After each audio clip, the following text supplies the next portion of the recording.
څخه یو ځل بیا غوښتنه کړې چې حکومت د کورم ایجنسۍ خلکو ته غټه وسله په خپل تحویل کې واخلي، ولې چې په کورم ایجنسۍ کې تباهۍ خورېدو اصل وجه غټه وسله ده. تفصیل د اقبال حسین اقبال په دې رپورټ کې.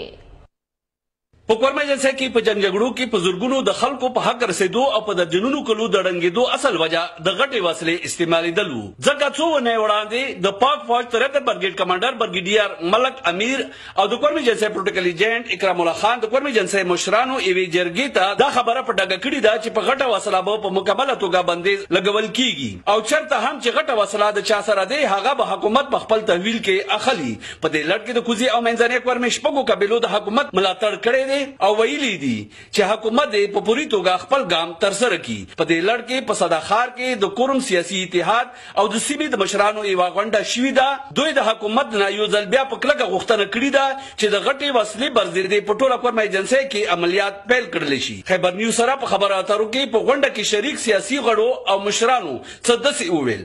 متعدد کلام ضرورت ہے سمو کلام را وخلو موتا د اصلي ضرورت نشته دی. کچې تا کلام نوي نو مو بچی با اټول امداغه تیارو کې تورې تیارو کې ستریږي اوندا پوزیشن به سمو ملک دو پارا و هیڅ مفید ثابت نشو. زه هم د وسلې په متعلق د دوی حمایت کوم او مو به سره مکمل تعاون کوو.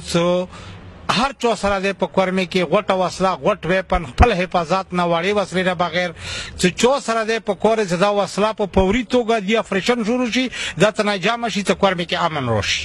جی د مو کورمه ایجنسۍ کې مو سنټر کوم ولایو ډیر وخت نه کې غاټي وسلې وی خوال ول سنټر کوم ته فوج دروغه اپریشن شروع شي مو هر څه وته ولا کو نو مو ټول هغه ته د اپیل کو کورمه ته چې چا څنګه غاټه وسله حکومت ته اپیل کو چې د خپل وسلې حکومت ته ولا کې سکمل کې امن راشي او امن غوښتون کې امن د غوړو د خلکو تبعی شوې دي د دې غوټي وسلې په واجب نشوي دي.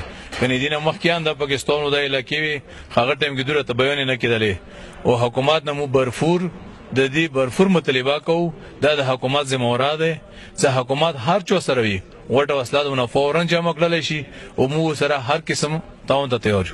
په کورم ایجنسۍ کې د غټې وسلې د بندیز برزید که څوک هم تحفظات لري حکومت ته پکار دي چې د هغوی تحفظات لرې کړي. خو د کورم ایجنسۍ په لکونو قبایل غواړي چې په کورم ایجنسۍ کې د په غټه وسله بندیز ولګولی شي او حکومت د غټه وسله په خپل تحویل کې واخلي.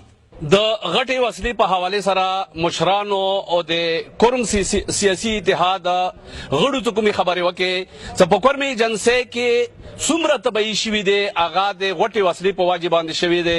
د هغوی دغه مطالبه وکړه چې حکومت کوم اعلان کړی دی چې غټې وسلې باندې د فوري طور باندې پابندي ولګېږي او چا سره غټه اسلحه وي هغه د حکومت سره جمع کړي. یقینا دا ډېر یو ښه قدم دی. کیمرامین محمد باسط سره اقبال حسین اقبال، خیبر نیوز، صدا، کورم ایجنسی.